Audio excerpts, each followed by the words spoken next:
Well, good afternoon, everybody. Welcome to the Amateur Logic live before studio audience recording. Can you do a live recording, Tommy? We're doing it now. Okay. Maybe it's groundbreaking. Well, it's fun to be here this afternoon. We've got a show lined up with several special guests. Some of them still getting ready to go right now. How many people here have seen the IC7300 today? Imagine a few of you have. What do you think about it? Isn't that a nice rig? Ray brought it down. We did a video of it. I was blown away. I knew it was going to be good, but I didn't know it was going to be that good. Yeah, he was still able to get that one out of the shop. Well, he did, even after we tied him up, you know. But the crime scene tape there doesn't hold him too well. No, it didn't. It broke right through. Well, we've seen a lot of people that we know, a lot of people that we know now at Dayton this year. It's always a lot of fun to come here and meet all the hams, meet all the fans of all the different shows that we participate in. And I got to say, our new show, Ham College, has really taken off. You know, we started it. It's been going a year now. Yeah, a little over a year. And we've met a lot of new hams here. Even today, that people came up to us and said, we watched Ham College and that got us to rolling, or my wife got licensed because there's one of them right there. It sure is. Yeah. Say hello. Yeah. So that's really been working great, and we really appreciate Icom helping out with AmateurLogic, with Ham College, and with Ham Nation. They really go above and beyond to help support us in these causes because it costs money to do them, and the gear and the time and effort, and they've been right there all along. If it wasn't for those guys, a good chance we wouldn't be working on our 11th year now. Yeah, it wouldn't. And this is, we've celebrated the 10-year anniversary of AmateurLogic now. We're probably one of the first video podcasts, period, not just ham radio related, but one of the very first video podcasts. A lot of them have gone by the way. We're still here, and we appreciate everybody who watches, and that's what keeps us going. Yeah, absolutely. Yeah, we're just up here having a good time and taking you guys along for the ride, so really appreciate every one of you. Yep. Well, Tommy, who have we got for our first guest here tonight? Well, we got the one and only Rockin' Ray. Rockin' Ray. I don't see him. I think maybe he is in a different movie this year. Yeah. Sometimes he's known as Darth Ray. Darth Ray. Well, apparently he's not here yet. He's still getting in costume. But we do have one of his friends here. Yeah. that I guess we'll just have to bring in and hope he doesn't stumble coming over the stairs over here. But I'll see if I can help him if he needs it. Who is this fellow, Tommy? That's Chewy. Chewy. You gonna make wow. Chewy, I don't think he can sit down in his costume there. Oh, we can't even see him on the camera. Any chance you can stand down there? There you go. Oh boy, we can see him now. That's pretty close. What do you think, Tommy? Would he be considered DX? Oh yeah, definitely, most definitely. Well, Chewy, what is your call sign?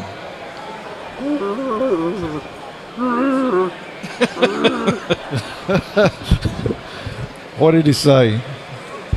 I don't speak Wookiee. Oh, he's got a translator? Okay. VE7 PVL.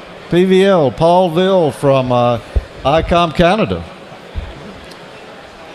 We appreciate you being here, Paul. There was a big gathering of some Icom folks last night. They were all in Star Wars garb this year. Yeah, I posted a picture of them on our Facebook group, so if you're on the Facebook, go check that out. It's pretty neat.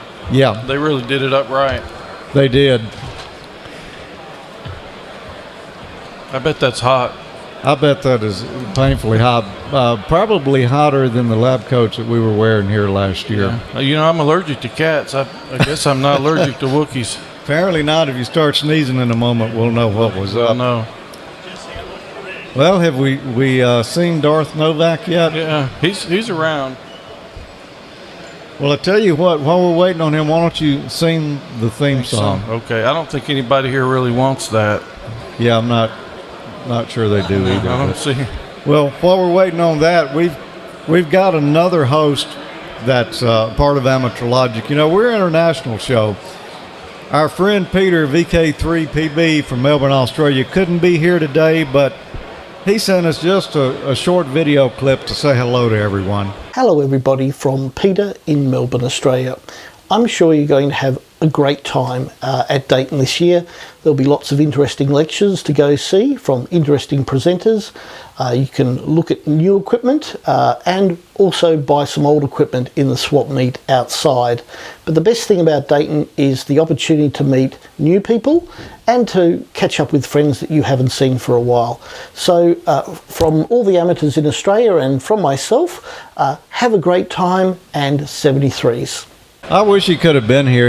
We finally met Peter in person this past year at the Huntsville Ham Fest. Yeah, we did. There's actually a clip of that that's going to come up a little bit later. Okay. I remember if it's something Be good to look at it. You know, it being an international show, we make that claim because it's two Americans here and two foreigners. Peter from Australia and Email from South Louisiana. Yeah, that's like another country for sure. Yeah. Hello, Dayton. Be sure to catch some of these cool vendors while you're there. And certainly check out AmateurLogic.TV. 73s from the KE5QKR Cheap Old Man. Michael, good to see you again. Great to be back. Great to have you back again, both of you. Yeah, it's always a pleasure to be here. You may have to eat that mic to get any modulation in here. Okay. There you go. That'll work. So tell us about Hamvention 2016. Have we got anything new going on this year? I would like to invite everybody up to go to the entrance up there at Silver Arena and look at the mega station. That we have a big special event station up there, and we've had a lot of people help put that together. So if you get the opportunity to go up there, that's a really great thing. Got a lot of great forums going on, and I hope you all get a chance to meet somebody new while you're here. There's just people from all over the world, and go up to the international section and meet some of those folks and work them on DX. You know, I've seen a lot of people, particularly from down under, just today, a number of folks from Australia and New Zealand, but we've got people from all over the world, right? Yeah, we got people from the Middle East. We got a big contingent here from the National Institute of Amateur Radio in India, and where they're really working hard to build amateur radio. Their numbers up in India right now. People from Japan, people from Germany up there. Really, I did an interview this morning, George, with people from Romania for their Romanian amateur radio magazine, and they want to come and they want to get more involved internationally. Well, that's great. Well, how many people does it take to pull together a Hamvention? Two. Two? Yeah. No. Let me tell you. Busy people. Let me tell you how this works. Everybody asks how does this work? How much money does the guy who's in charge get paid? And what I want to tell you is it's all volunteer, from a general chairman, all the board members, all the volunteers, 350 to almost 400 volunteers. We work all year round for that. The only thing that we pay money for, of course, we lease out the Hera Arena, and we buy protection services, security services, rent golf carts and those things. But our volunteers do it all, and we are so fortunate. And I want to say something about Hamvention and the people that volunteer here. They got as much passion about amateur radio as anybody in the world. Well, we appreciate Dara putting together Hamvention every year. I mean, I think it's well known as the best ham fest in the world. And people talk about, well, what if something happens to the Hera Arena? Let's move it to Orlando, or let's move it out to Arizona where I live. But there could only be a Hamvention right here in the Dayton area. I believe. I'm glad you made those comments. I love Hamcation down in Orlando. As a matter of fact, those of you who have been to Orlando, Peter and his wife Liddy, who run Hamvention down there, and their staff are all here. We work really closely with them. We support anybody doing a ham fest anywhere in the world, and we don't hide. We don't hide how we do anything. And we feel that it's not about being the greatest or the best. It's wherever you, as an amateur radio operator, have the best experience, I think. Yeah. Is everybody having a good time at Hamvention this year? Let's hear it for Dara and the people who put this show together every year. Thank you. We really appreciate your hard work. I know it's a lot of effort on everybody's part. Well, it's the same goes for what you guys do. Week after week, they're putting this program on. And can you imagine all the stuff they got to bring and tote here from, where did you say you lived, Alaska? No, Mississippi. Arizona, Mississippi? Your accent is more like, I don't know, Georgia. Georgia? No, well, yeah. Anyway, the work that these guys do, I think they deserve a big round of applause. I mean, we learn a lot about amateur radio and what's happening for these guys watching their program. And you know what? It's fun. These guys are fun. Let me hear something for these guys. Yeah. They don't ever ask for much. They do a great job. I appreciate it. We're just up there having a good time. Yeah, having a good time. And, you know, when you find something new or something you like to do, you want to tell all your buddies so they'll do it too. And that's pretty much it. We're just having fun with ham radio and technology and passing it along and hoping that someone else will get interested.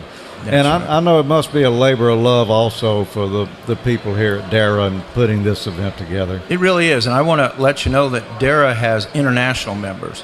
And the DARA members and the people that work here at Hamvention, they sort of know how to take a slamming and keep on hamming. They really do. I couldn't thank them all enough. I mean, no matter what their job is, some of them you don't see. They're behind the scenes. Yeah. So you said 2 people, but any idea just how many people are involved in putting this together? Nearly 400 volunteers. Oh, wow. Nearly 400 volunteers. And somebody said, wow, how do you do it with 400 volunteers? Well, and then somebody came back at me and they said, your problems will begin if you start paying them. So, yeah. There's probably some truth to that. Yeah, maybe. Well, we're just pleased. So what are we looking at for next year? Are we going to be back again? Well, that's the plan right now. And I will tell you, we work very closely with Hera. And I know there's rumors. I mean, I walk down, hey, what's going to happen next year? We'll have a Hamvention. And one of the things that we always look at year after year is a contingency plan and where we would have it. I won't divulge all that because it'd be, until anything like that would ever happen, things can change. But we see the importance of having a Hamvention. Just the fact that we get to bring all these amateur radio operators together, the fact that vendors get to show off their new equipment, George gets to have a radio program, and I get to be on it. Now, that's important.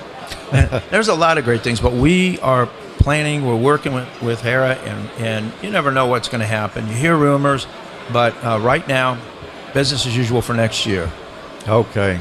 Michael, we appreciate you, and we appreciate everybody here that comes together to make Hamvention a reality. Heck, we even appreciate the Howard Arena. Thank you. What can you say? It wouldn't be the same anywhere else. Hey, those of you who come to the prize drawing at 1 o'clock, we've got some new signs that'll be going up there so you can easily read the numbers, and we also are going to have, we think, a better PA system so you can understand, oh, the heck, like that. You know what I mean? So anyway, thank you so much for having me on. It's really an honor, really a pleasure. And both of you, good luck, and I hope you have a great show. And to all of you out there, 73s. I appreciate you, Michael. 73, Michael. Hi, Don. Good to see you in uniform today. Well, thanks a lot, George. How are you doing? Oh, doing pretty well. I'm here representing, of course, K2BSA. Mm-hmm. We do have a booth over in the ARRL area, and be happy for you guys to stop by and see that. I'm one of the leaders in scouting. It's sort of funny, people And when you do good things, people say, "What are you, or a Boy Scout?" And I say, "Yeah, I am."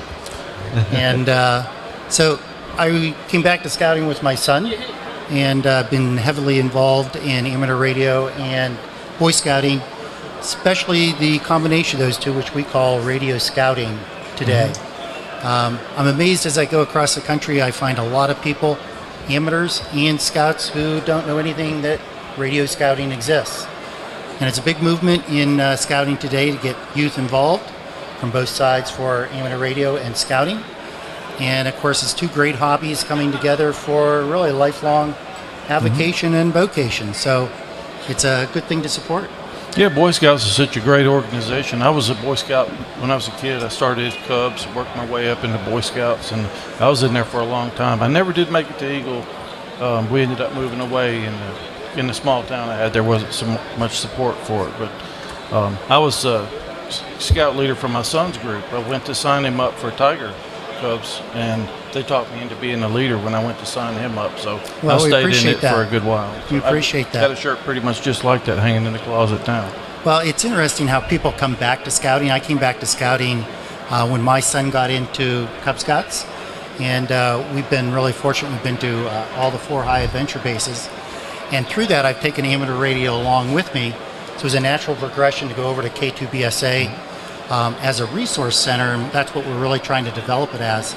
I happen to be signed up as the vice president of that and the JOTA chairman from that. And our resources, what we're trying to get on the website, is all those questions you have about how do I get radio started in my troop, in my council, how do I hold a JOTA event, how do I get scouts interested, how do I bring amateurs in. That's what we're trying to make as a resource at K2BSA. And of course, our big event coming up in October is JOTA, Jamboree on the Air, and its companion topic is JOTA, which is Jamboree on the Internet. And it's every a new year, one. yeah. Well, that's been going on for a number of years, but it doesn't get very well publicized. Much more popular in Europe than it is here in the U.S., but it gives another avenue for the amateurs and the scouts to come together. And do you realize that over 1 million scouts and amateurs participate in JOTA every year? That's incredible. That's idea. incredible. In 150 countries. And it happens on the 3rd weekend of October every year. And it's a great event for promoting communications around the world. Of course, using amateur radio in all sorts of contexts. And also it helps promote Radio Merit Badge, radio scouting. And of course, you can see on Trained, on this side there are several badges that you can earn through scouting for amateur radio. There's an interpreter patch that is for Morse code. I know you're a big Morse code guy. Well, it only takes 5 Maybe words a not minute. so big. Actually, It takes 5 words. when I was a scout, I did build a code key. There you go. Never learned what to do with it, but I did build one. You probably still have it. No, I'm not. My mother probably does, yeah. Okay. But there is an interpreter strip. Scouting a number of years ago recognized, just like knowing Japanese or Chinese or Spanish or another language. They put that together as an interpreter strip so that you can wear that on your uniform so you can have instant notification to another scout to say, oh, I know Morse code. Oh, cool. That's pretty cool. So to get your radio merit badges, you pretty much need an amateur to volunteer to come and work with the boys, right? It certainly does help. Radio Merit Badge actually has 3 components to it: shortwave, and radio as an amateur is part of that also. It does make a lot of sense to have, because there is a portion of getting on the air, and you can do that at a get on the air station, or you can do that in general contacts on a repeater, however you do that.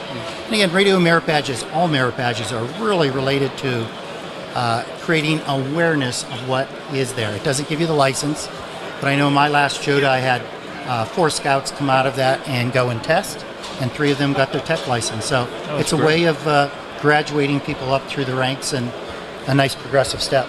Yeah, that's great. And those young people, that's what we need to get into the hobby so we can continue it on in the future. Exactly. And one of my big focuses is, of course, there's about 700,000 amateurs in the country, and there's roughly 2.5 million scouts.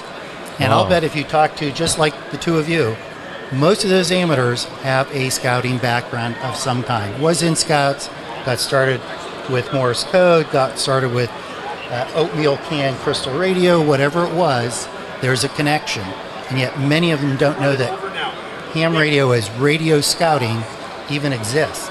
So one of our goals is to reach out to those two groups and bring them together and say, you don't have to become a scout again, but lending your expertise as an amateur to teach radio merit badge, to teach CW, to just be there maybe on a field day for JOTA event. That's our core, is we're trying to reach out to them and say, you already know what scouting's like, you know what it did for your life, come back to that. And of course, coming up in 2017 is our big event, National Jamboree, and K2BSA will be there full force. We have already 28 staff signed up to run that event, and that'll be again another international event because the nature of that being in West Virginia at the summit. Yeah. So do you go to the big jamboree in West Virginia? I do. I've been to most of the jamborees. The last one, actually, I was on the medical staff, but I certainly was on the Icom supported repeaters down there and all the equipment that they provide for the jamboree. Again, they are a supporter of that with radio equipment and items that they put out. Of course, I know they're repackaging those 10 loader units to include, I think, 7300s into those. They have 7200s in them right now. So they're a great supporter. We can't say enough about them and the support that they give to us. So yeah, I know that they're really big in supporting the scouting. So I'd ask anybody that sees the information, if they want to contact me, W3LNE at ARRL.net. Feel free to reach out to me and be happy to work with you, generate any articles, resource documents, information you might need. So appreciate the time today, guys, and watch your show very often. It's a great show. Saw it from the beginning when you were in the small little place. Oh, yeah. the rough days. Yeah. Well, Don, we appreciate you stopping by and speaking with us, and everything that you and all the volunteers do to promote radio scouting and bring the next generation of hams into the hobby. Well, it is a real pleasure. Two of my favorite things to do is scouting and amateur radio, so there you go. Can't get better than that. That's absolutely right. And I understand you brought someone with us that we'll have up here in just a moment. Yeah, pretty special guy to me. He probably saw you when you were a scout. Yeah. Goes way back. So we're looking forward to talking to him, too. All right. Thanks for being with us. Don. Thank you. We've got someone really special now who knows probably more about amateur radio than any of the rest of us here.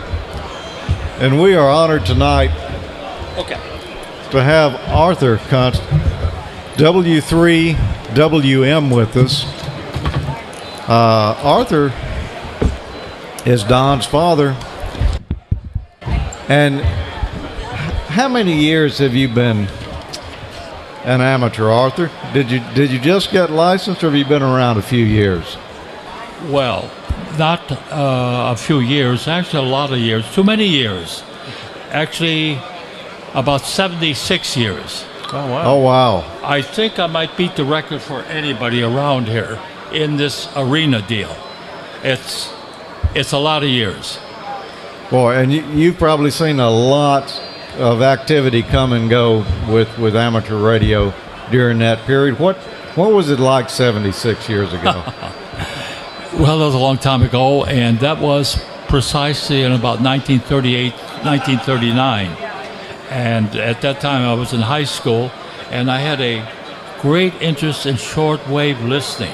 And I was collecting all these shortwave cards coming in from all over.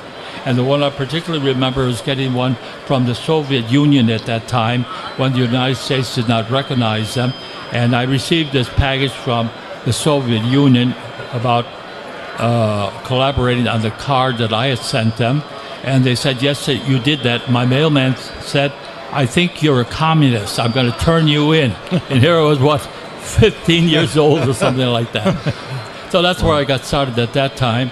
And, of course, everything was vacuum tubes and 6.3 volts on the filaments and heavy-duty transformers and lots of weight in whatever package we put together. And I ended up with at that time, a kit from Stancor. All the transformer guys in those days made kits. that was their affiliation to amateur radio. And the one that I chose at that time was a Stancore 10P. It had CW and AM modulation. And of course with 10 watts you really can't do very much. But that's all I could afford. I had no other equipment. I was so new to amateur radio, I knew nothing. I really knew nothing. And everything I got was from some place or other. So it helped me along. So I bought this little kit, and it cost me someplace in the area of $15 to $20. That's because money was so devaluated at that time. I built a little kit, got my first soldering iron, put it all together, and here it had, and I was able to get on the air. I put up a long dipole antenna, and I operated at that time on the CW band on 160 meters. And a lot of people say, what? CW? Well, actually at that time, that band went down to 1715 kilohertz. 1750. And just above it were the police bands, and so you had to be careful. But at that time, most of us used crystal control, so once you got the rock in, well, you knew where you were going to be. So were most QSOs back in that day CW, or was there a lot of AM going on? There was a lot of AM going on, particularly on 160 and have to be careful. Let's see, at that time on the 80 meter band, I think we did not have any allowance on audio at that time. So next band would be 20 meters. All the bands that you have today, of course, we did not have at that time. But so I was on 160. That was the most popular band. It brought in, and I lived in the Chicagoland area at that time, so I heard all these guys coming in once I got a receiver, and I found out by listening to them and information they put out that, hey, this guy lives close to me. So that's how I got to meet my radio amateurs for the first time. And actually, before I got licensed, I didn't know a single radio amateur. So what got you interested in amateur radio? I had two things that were very interesting to me. I liked something that had to do with strange countries, far distant countries I wanted to go to.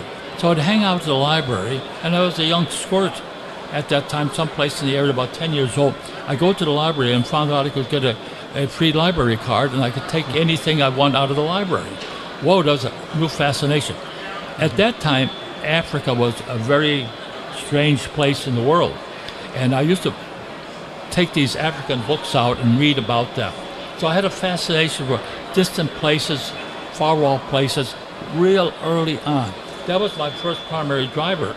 And then I found out that when I was in the drugstore looking for free at all the magazines around there, I discovered QST, and I think it was radio and a couple other shortwave magazine types. And I would look at them for free, so I wouldn't have to buy it because it cost maybe 10 cents. And so that linked together, and then I learned about shortwave broadcasting, and that brought me to the story I gave you a little before. I was listening to shortwave, and all that wedded together. And I didn't know a thing about amateur radio until that time, when I stumbled upon the whole business. And in that stumbling, I found myself moving along forward, and I would get more and more interested. But again, I never met a radio amateur until the time I got licensed, and that was in 1939. Now, what was the process like to get licensed back then? I imagine it was more difficult than it is now. Yes, indeed. That's an interesting story. Here's what happened. I took this to the federal courthouse in Chicago, Illinois. That's a mammoth building. So I went up there, a couple floors up, walked up there, and entered the area that was premised for the FCC. And there were about a dozen of us came in there. We didn't know each other. And my experience is what I just told you, and everything I got was from reading it someplace. So got in there, and the RI was a very stern-looking guy, as if he's going to penetrate any secrets that you have, and or anything you brought in. So he sat us, he said, no use sitting to take the test unless you can pass the CW. You had to pass the CW first. And at that time was 13 words per minute. No exception, 13 words per minute. So we all sat down and took the key and did our transmitting and receiving. Some failed right away, so he scooted them out there. He says, okay, now you guys have passed the CW part of it. Now we're going to take the theory part of it. He gave us a little blue book site, and like you get at the university, little blue books. And then got a sheet of questions. I don't know today whether those questions are the same for all the other guys who are in there. But anyway, you sat there and you said, I want two at a table, one at this corner, one at that corner, so there's no collusion whatsoever. They were really worried about collusion. We're scared stiff. And so it was handwritten, so you wrote the answer out, there were diagrams in there, and I think we sat there at least a couple of hours, at least that. And some, you could see were in utter despair. I did the best I could, so he graded them right on the spot. And he said, you didn't make it out, you didn't make it out, you made it. Got to me, says, you made it. Holy moly, I made it. But the next part of the story was that in those days you had a Class A, Class B, Class C license. If you had a Class C license, that means you're out someplace on the farm in the sticks and you can't get tested by FCC personnel. Yeah. So you got that temporary C license. And then the B license went to all others who passed. And then you could upgrade to a license. 1 year later on, you take the test there, and it was much upgraded. And I guess I was smart enough, or maybe dumb enough, both at the same time. A year later, I had the confidence to go up there and be tested again. And I was a young squirt, and I passed the test successfully. So that didn't do me good at the ham radio clubs, because they looked at me as, hey, squirt, you're showing off over here. What are you trying to do? I mean, we've been in here a long time. We don't have a Class A license. What are you doing here, see? So actually, that was a backfire. I mean, I never expected that at all. Yeah, nice. Wow. So, being around amateur radio for 76 years, you've seen a lot of world events in that time. Tell us about World War II and what your experience was there. Well, I've been continuously licensed for 76 years. I had no drop in the license at all. So when World War II came along, what happened, they temporarily suspended all operations. Well, temporarily was about 5 or 6 years. Suspended operations during the war period. I was on the day of so-called infamy at Pearl Harbor when we were then involved in the war. I was on amateur radio band, the 75-meter band, and I was utilizing my new benefits that I could be on the 75-meter band with my Class A license. And so I was there. It was a Sunday. I remember it very well. And we had come home from church as a family. And I, at that time, was a new freshman at Northwestern University at the engineering school. And I was on the air doing my usual thing, looking for people to talk to. And all at once, there were, police minders, frequency minders, rolling up and down the band, saying, get off the air, get off the air. Pearl Harbor is the band. Get off the air, get up. Most of them didn't know where Pearl Harbor was, for one thing. And the other thing was, who are these police minders over here scooting us off the band? Well, we finally got the drift of it all, and we went off the band. So in Chicago time, about 3 o'clock in the afternoon, that band was completely finished. No one came back. That was the last time I was on. It happened to be on Pearl Harbor Day, until when I resumed unofficial operations when I was with the Navy in Okinawa. And shortly after we landed in Okinawa, the ships of the fleet came into the harbor over there, and we had learned by shortwave traffic that the FCC allowed reoperation in the United States. So a lot of us were hams in the Navy, so we got on our Collins, at that time, Collins high frequency 28 megahertz type radio, got on there, and suddenly we had a whole bunch of people talking together, strictly illegally talking amateur radio at that time. And that was very, very strange that that happened. So that was my next time back on the air, and I've been on the air continuously since that time too. Wow. So you were in the Navy. I guess you joined just right after Pearl Harbor. Yes. Yeah. That's right. And I served on active duty for many years, and then returned to regular civilian type stuff, and then I had a hanker to get into the Navy again with the Korea start. So I became a member of the Naval Reserve, and I served a total time of 35 years, and finally retired as a naval captain. You know, see these big wings out here? Naval captain. Wow. I really appreciate your service. So, and you, I guess maybe amateur radio steered you in the direction of electronics. Didn't you have a career in electronics? Yes, I did. I spent most of my time in some part of electronics, so I saw a tremendous amount of change. Remember, I came out of the time period when everything was discrete componentry, vacuum tubes and all the kind of stuff. So for probably 20 years or so, I was engaged in that state of the art. Certainly, I came out of the vacuum tube period and probably didn't see semiconductors come in till someplace in the 60s, someplace in that time period. And up to that time, of course, everything was as before. I saw the demise of all the manufacturers of discrete componentry. They just disappeared. And then with the change to semiconductors, it took over the television industry, and that was a mammoth place that required all kinds of population of people to do things.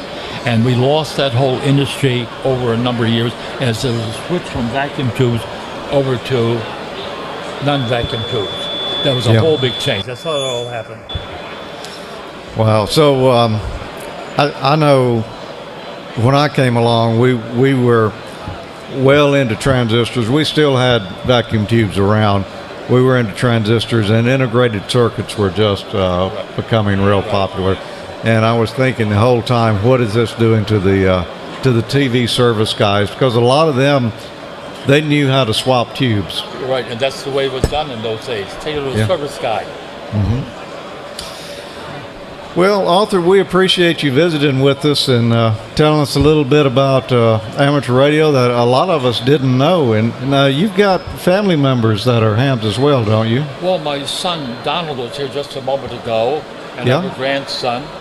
And my wife also at the same time was a radio amateur. For 15, 16 years. She knew nothing technically about amateur radio, but she wanted to be part of amateur radio because I was. And we made so many trips to Dayton here as an example, and other places with my wife. And she thought she wanted to be a member of amateur radio also. What happened was she took the test, and she had really no aptitude for it, and took the test 6 or 7 times. Took the test. One time we were in Florida, and we took the test because it happened to be handy. And the premise at that time was, if we take the test long enough, we're going to remember parts of all these other tests, and we're going to pass. Well, it happened. And the tester said, I never saw a person so surprised when I told them they passed the test. So my wife got that about 16 years ago, and she proudly was a member of AmateurLogic and amateur radio and sported her regalia and all that stuff. She loved being part of amateur radio. That's great. That's great. Yeah, my wife's a ham as well, and she got her ticket because I had mine. She saw how much I enjoyed it, so she kind of got hers too. Right. Yeah. If you're enjoying it, I ought to enjoy it too. That's right. Yeah. And my son grew up around it from the time he was probably, I don't know, I think I probably got licensed when he was probably about 8 or 9 years old. And he didn't have much interest. And when he turned 30, he just got the bug all of a sudden and went and got his general. Well, I'll tell you a secret. My son Donald was here, didn't get the bug until later in life, even though he was around. I was a big DXer, did all that. And he tells me the family remembers me as being, hello, CQ, CQ, CQ. What a memory he has of me. But it didn't do anything to him until about 35 or something like that when he got into it again. Yeah. So that's our history. Thanks for being here. Hey, thank you so thank much. you so much. We appreciate it. And a pleasure. boy, let's hear a hand here for Art. Some great ham radio history there, and we hope that you make it to Dayton here many more times. I've been here about 20 times before, so I am a frequent visitor. And of course, I've enjoyed amateur radio to the fullest. Otherwise, it would not have been this long in amateur radio. So- but continuously licensed. So, are you going to make it to the flea market outside here? Well, is that meant to be a real question? No, not really. Wait, here, there you go. Okay. Well, thanks for being here, Art. Okay. It's a pleasure. Thank you again. Thanks. Yes, sir. Thank you you again. so much. We have some more rare DX here. It's Darth Novak or Darth Ray. I know it. I don't know. Don't y'all think he looks a little bit like Rockin' Ray from last year? Let's hear No. your Elvis impersonation. So, how have you found Hamvention to be this year? Hot? Yeah, I can imagine so. What, Tommy? Surely we've got some questions. I mean, we don't. I'm kind of wondering what kind of antennas you've got on the Death Star. Long ones. Yeah, long. Yeah. Look like about a quarter wave on 2 meters there. Yep. What about radio? Sure, you got some gear in there. Probably the finest. Icom. Absolutely. Just a few. Just a few? Just a few. So, what would be your favorite mode of operation? I guess in that getup it maybe be CW or RIDI or something. Use the force. You use the force.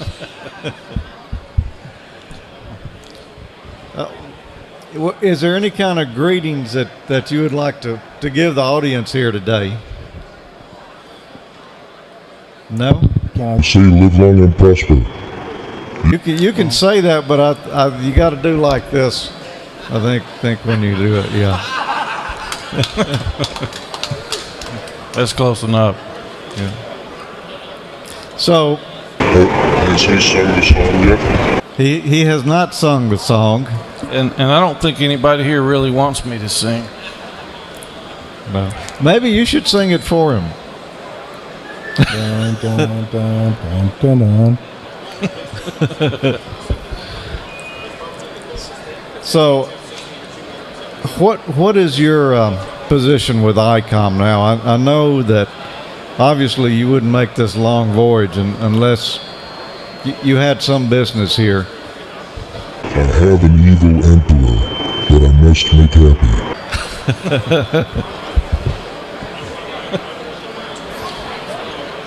I got nothing for that. Yeah. I think we all have one of those. That looks like, I don't know, it would be good for Alaska in the winter. It's got to be hot in there. It looks quite hot. It is very hot. But I feel a disturbance in the force. That must mean that NV9L is close. NV9L is close, and I guess what? You've probably worked her before. No. No. Well, Valerie, here's your chance to make one more DX contact there. I don't know if there's an award for Interstellar or not, but maybe you can get it here. But the force in that one is very strong. Yes. Yes, it is. She no longer operates QRP. Oh, so No. she's a ham Jedi. Well, thank you very much for allowing me to be here. Well, thanks for being here, and we hope that you'll drop by again when you're in the galaxy. Thank you very much, QSL. 73. Darth. Party on, Darth. Yeah, let's make sure he doesn't fall off the stage either. Did he say party on, Darth? Yeah, that's what I said. Valerie, it's good to see you here today. Thank you for having me. Hey, So- I've never actually met you in person Hi, before. you nice have? to meet you, Tommy. I have met you in person, Yeah. but I'll shake your hand anyway. I wish you could have been there Wednesday. It was I good. wish I could have. Y'all had a big time on Hamvention. Yeah. I know with I've tried to do it before, keep up with Bob Heil and Gordon West, and it's just not possible, is it? I swear, I don't know where they get the energy. Yeah, they they're hard to keep up with. So how has Contest University been this year? Oh, it was good. I was actually a professor this year, and I had a good crowded room, and it's also on the stream. So if anybody wants to go to contestuniversity.com, you can stream it or look at the classes for free now. But it was a good event. They sell out at 250 and they had 275, so I don't know how they managed that, but it was a record crowd. 10-year anniversary. So Wow, good 10 time. years. Yeah. Well, they've been around as long as AmateurLogic has. Then. Yeah, we're working 10 on years. our 11th. Yeah. Wow. So, tell us what's. I'm sure a lot of people want to know, and I've asked different people this question. What got you interested in ham radio? I didn't know anybody that was a ham really. Where I worked for a video game company. They did Golden Tee Golf and things like that, and I was an accountant. But I was always like to go down and help the guys in technical support on the bench, maybe swapping out power supplies or EEPROM. You may need to work power them supplies or EEPROM chips and things like that. So I always had a geeky streak, and a bunch of them decided to go get their ham ticket. I couldn't go that weekend, so I convinced my daughter to go with me, and we got our license maybe a month later.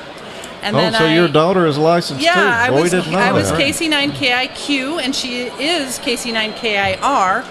And then, of course, it's a requirement now. All my kids have to get their ham radio license before they get their driver's license. So, so my son is KD9AOG. But yeah, I got really active in 2 meters with the local groups, a lot of very active groups in the Milwaukee area. And so everybody just told me, keep going, keep going, keep going. So I got my general, I got my extra, and then I really learned the hard way how to DX. I'd hear these people contesting, didn't know what that was. I'd get invited to a QSO party, and I'm like, no, I can't go. I live in Wisconsin. You're in California. I didn't know what a contest was, so I learned a lot of that the hard way. So, but I just have a blast, especially when I found DXing and contesting. I really found my home because I was more shy, didn't like to rag chew, was afraid to break into a rag chew. So the DXing worked, and the contesting, it's hi, 5, 9, and bye. Real nice and quick for if you're shy. So Yeah, that's true. yeah. So that's how I got in. DXing and contesting is not for everybody. You guys, you sit down with a master plan in mind, I think, and just go at it. Because Tommy and I have trouble even, doing anything to amount to anything on field day. Oh yeah, usually field day we're probably 2 or 3 hours into it before we ever get on the air. Well, that's happened to us on occasion, not by choice. Something always breaks down. But you have to have a commitment sometimes if you really want to get things going. Like I'll have tech set up and we'll be in the middle of dinner, and all of a sudden somebody spotted that we need. We're like, check, please. Yeah. So, yeah. Wow. So you've been with Ham Nation for a while now. Just over 2 years. Yeah. Just over 2 years. Oh, wow, time flies. Yeah, it does. So how do you like that coming up? Is it a lot of work? I just want to ask you that. Well, I'm sure it is for you as well. Especially when you do some of the videos, interviews are a little faster, but pretty much for every minute of airtime, it takes about an hour of prep, right? Is that about the same for you? That's about right, yeah. And I do 10 minutes every other week, so that's about 10 hours. Yeah. So it's not that bad, especially when you love what you're doing. It's not so bad. Yeah, that's the key. Yeah. Yeah. And so you're working. I guess we're in the same industry now. You work for a radio station? That's sort of on the side right now. Not really doing that right now. I just have a part-time job, so I'm in between radio stations, so to speak. Okay. Yeah, okay. But I did work for a 50,000 watt station. I was backup morning DJ, WGFA, world's greatest farming area. Cool. So I'd be lucky to squeeze 5 songs in an hour. It was all farm reports and soil minimums and maximums and very agriculture heavy. Boy, So that's not in Milwaukee. So you're not in the Milwaukee area now? No, I met my fiance on the air. Love is in the air, waves. And so I moved down to his monstrosity of an antenna farm, and it's a regular farm as well. So I live in the middle of nowhere in Illinois. Oh, okay. Yeah, I've seen the antenna farm. Yeah. Now I know he's been on a lot of de-expeditions. Have you been on one? I don't know if you call it, I mean, it's not like a tent and generator de-expedition with, 14-man teams, but I've been to PJ6, which is the island of Saba or Saba. I'm not sure how, everyone pronounces it different, but I went there to contest, and we got a not only first place world, we broke, and they're still current record holders for that world record. So that was my first world record for contesting. So, and I fell in love with that place. I want to get married there. I keep bugging Tim Duffy that they need to come out with a bridal registry on DX Engineering so I could go around with the laser gun and Oh, yeah. There you go. and then we'll get married on Saba. Wow. Well, how many hours do you work on the air every week, or do you just wait till there's a big event? I am on the air every week. I use the logging software I use, DX Lab Suite, has a spot collector, so it yells at me when I need a country on this band. So it's constantly, while I'm in the office on my computer, I constantly hear it going.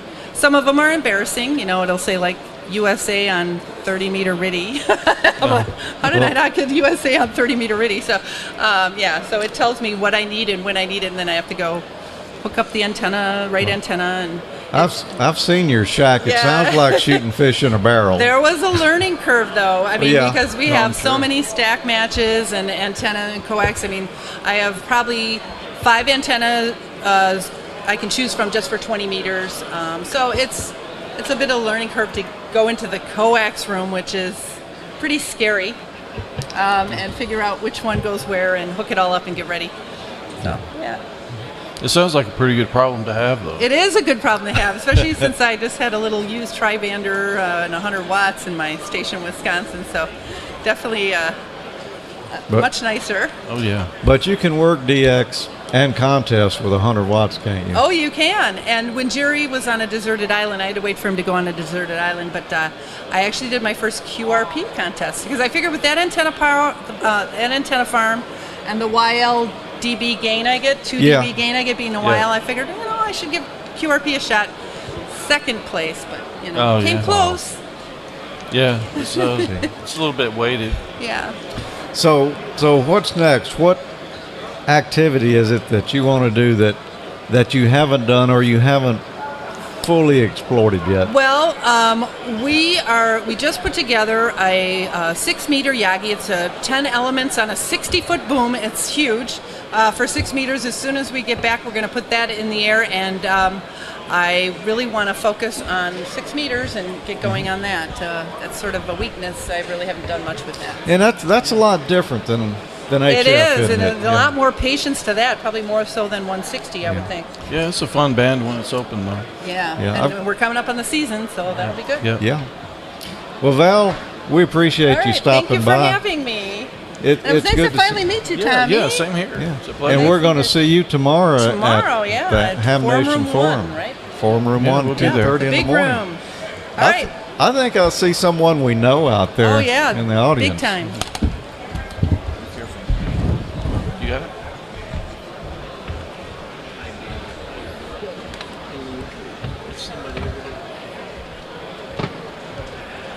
What's going on here? Bob? Hi, It's great to see you, as always. my name is Bob. I spell that with 1 O. Oh, do you? Hello. One Bob. How are you? 1 O. Okay. 1 O, Hi, yeah. Bob. I have a brother-in-law. We spell his with 2. We're having too much fun here, are we? We are. It's good to see you today. I didn't know if we'd be able to get you away from the crowd and over here. I set an alarm on my Okay. phone, There you go. and it started buzzing in my back pocket, and I said, okay, we have to go. So here I am. Well, we appreciate you taking time out and coming by.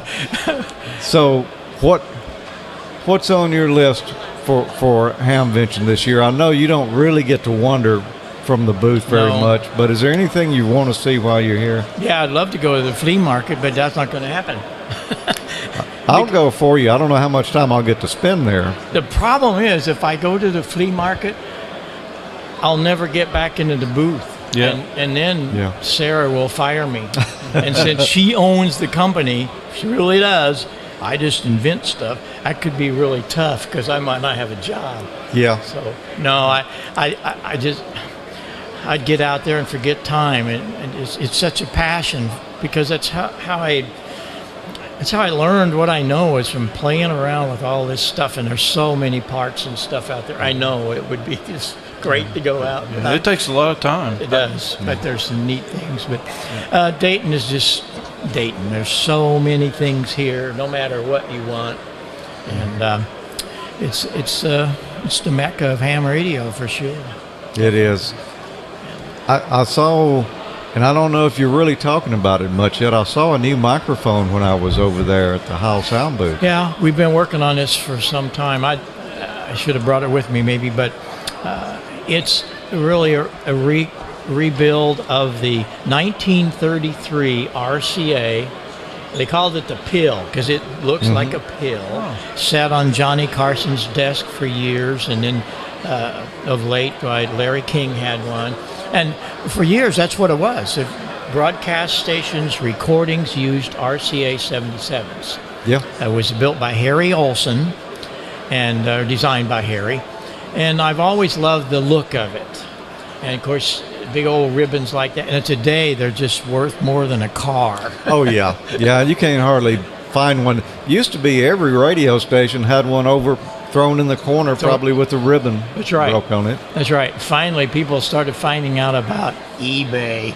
Yeah. And then the value went. Yeah, I have 3 or 4 of them. But I thought, I built the one back 10 years ago. It was a RCA 74. It was kind of the triangle shape. And we ran through all of that and again ran into tooling problems. You run into a lot of tooling problems, as you know, after you build thousands of parts, and it just was going to cost more. I said, we're going to do the other one because I had a lot of response, a lot of requests, build the 77. So we did. And we used our PR35 element and insides, a roll-off switch. And the PR35 has been really something. That's the microphone that Carrie Underwood, Charlie Daniels, Joe, Keith Urban, the list is long. And almost all of the award shows you see today, they've got the PR35 capsule screwed onto the transmitters. So that's how good it is. It's an amazing element. So we put the inside. So it's going to sound really good. And it's not very expensive. That's the thing. I worked hard to keep the costs down. And we don't have a lot of expense on the inside because I'm using the tooling and stuff from the 35. So it works out great. Well, that helps keep the cost in. It does. And that's why I did it.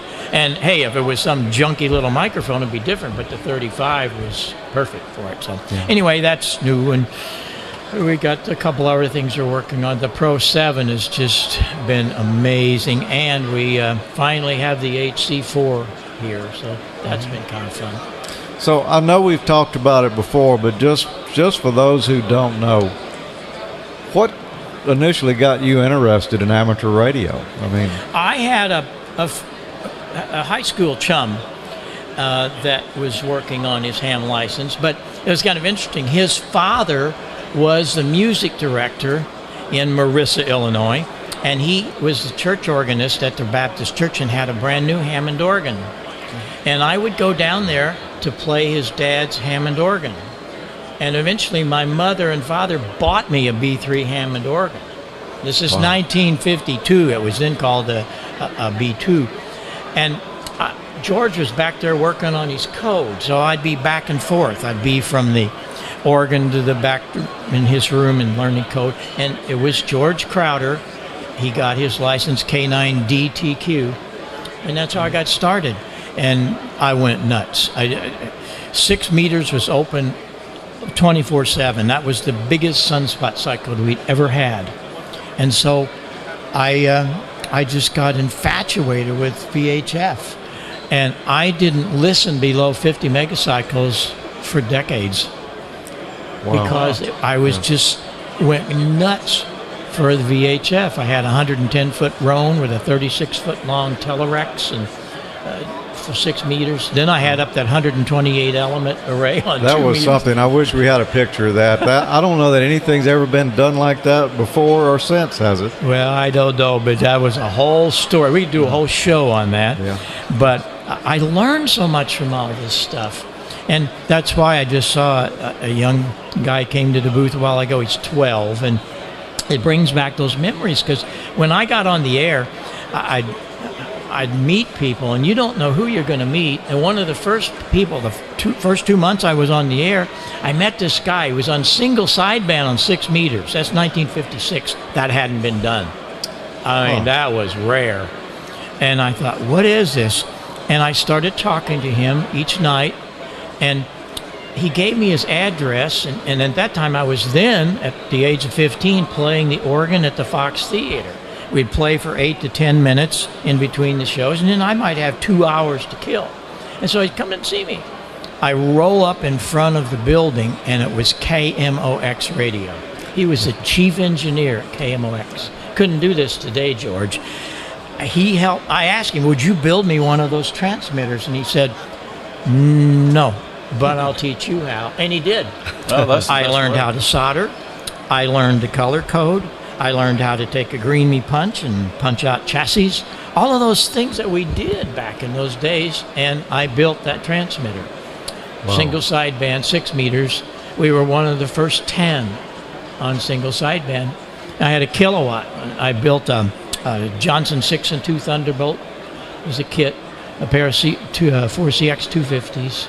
So I was just overboard, as everything else I do, I guess. But I loved it, and it was my college education. It really was. It was the basis of several careers.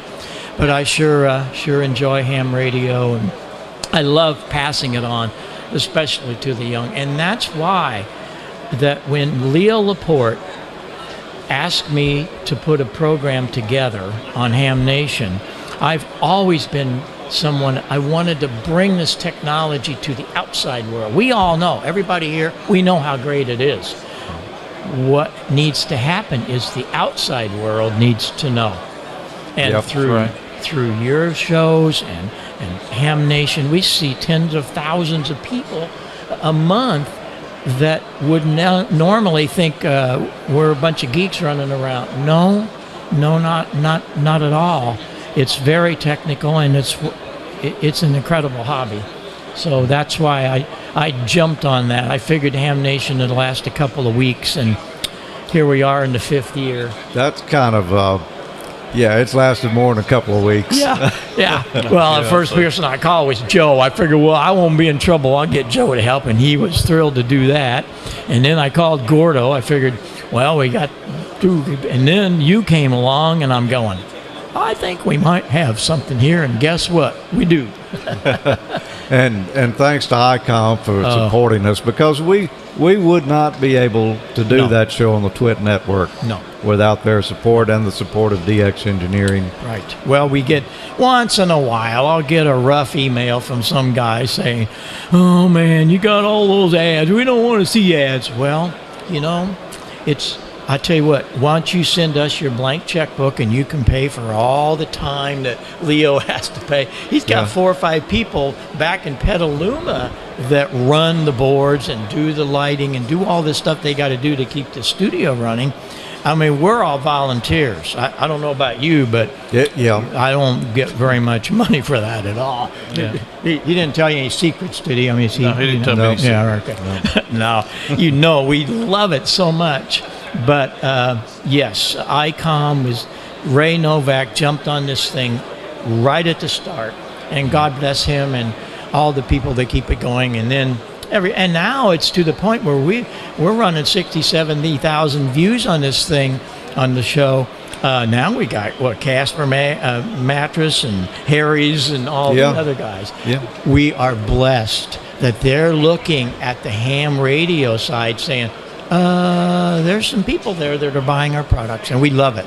And we love you. And man, I can't tell you publicly how much I appreciate what you do. And Tommy, you guys are just great. And keep it up, and we'll just keep doing our crazy little things. And Well, we have a lot of fun doing it every week. yeah, we do. If I can stay home, but When you can stay home. yeah, but you guys cover really well. So what can I Well, tell you? we've got that Don Wilbanks fellow Yeah. with us. You know, he kind of. If nothing else, we could just sit there and watch him talk for an hour, and he That's could right. do it. He could do it easy. nonstop. Now he's got it together because he's a professional talker. Yeah, pronosticator, I Yeah, think is that's the right. technical term he Well, uses. thanks a lot. I got to get back to the booth and make sure everything's going well. Sarah and Steve and Donna and Jerry, they're all there making it happen. Thanks, everybody, and we'll catch you down the line, and you'll catch me on my 7300 and my PR 781, so look for me because I love that radio. Bob, thanks for being here, and thanks for everything you do for amateur radio. Thank you. Appreciate you Good to taking see you. the time. All right. Bye-bye, everybody. Can you get? Well, Tommy, I think we've about got an hour's worth in the can here. We're a few minutes over. An hour and some change. Several great guests lined up tomorrow as well. I don't have them in front of me right here, and that's probably a good thing because I don't like to plug them in advance in case they don't make it. But everybody we wanted to talk to today was able to make it. We didn't know about Bob till he showed up. He said, I'll try to get there if I can. But Yeah, I'm glad he was able to make it. I am too. He's an interesting guy. Yep.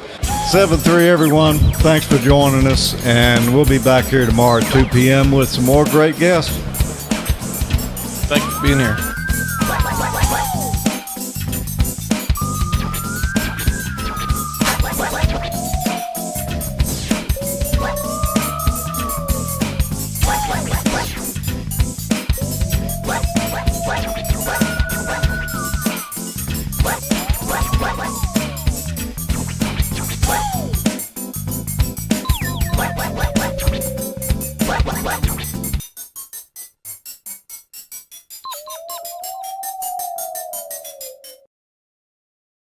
Well, I'm going to push a button here, and maybe they'll...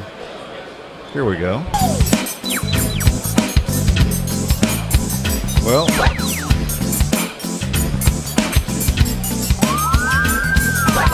That's the clip for the ending. Well, I guess we're done.